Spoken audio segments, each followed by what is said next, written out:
лялька. Тільки він та вона, та Ярема та Хома, та старий та стара. Ой, та хто там ще? Ні, Іван, Степан, Василь, Панас, та дві дівки косаті, та два парубки вусаті.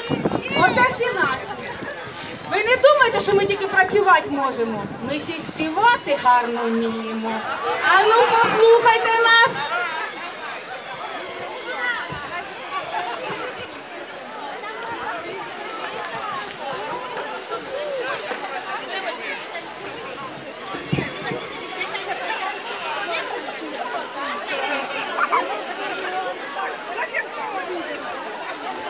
З ними будете співати.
Chile.